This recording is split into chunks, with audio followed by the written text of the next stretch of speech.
নমস্কার।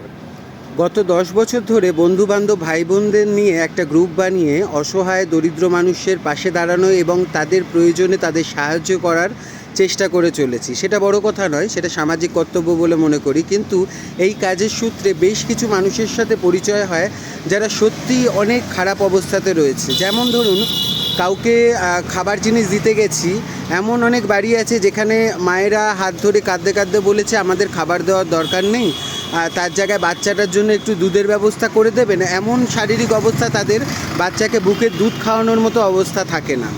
মানুষকে বাইরের থেকে দেখে জাজ করাটা খুব সহজ হয়ে যায়। যেমন দেখছি সম্প্রতি একটা ঘটনার পরে অনেকেই বলছেন যে মাথার ওপর ছাদ নেই, বাচ্চার জন্ম দেওয়ার কি দরকার, ঘোমটা দেওয়ার ধরন দেখে বোঝা যাচ্ছে এরা পাক্কা জেহাদির বাচ্চা এবং জেহাদি জন্ম দেওয়ার জন্যই এরা এই ধরনের কাজগুলো করে থাকে, ফুটপাতে সংসার পেতে থাকে। জানি না তারা কারা এবং কোন ভাবনা চিন্তার থেকে এই ধরনের কথাবার্তা বলেন, কিন্তু একবার গিয়ে তাদের এইভাবে থাকার কারণটা যাচ করে দেখবেন। হয়তো নিজেদের অবচেতন মনে যে ধরনের প্রশ্নগুলো এসছে বা কারো শেখানো কথা বুলি আউড়ে যে প্রশ্নগুলো করে বেড়াচ্ছেন তার উত্তরগুলো পেয়ে যাবেন।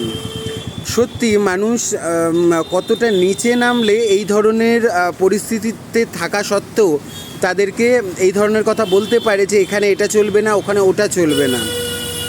একটা কথা আছে বাংলায় যে ক্ষুদ্র যখন বৃহৎ হয় তখন সে চোখ রাঙিয়ে বুক চিতিয়ে চিৎকার করে নিজের প্রতিভার আস্ফালন ঘটায়, কারণ সে বৃহৎ হয়েছে কিন্তু মহৎ হওয়ার শিক্ষা তার নেই।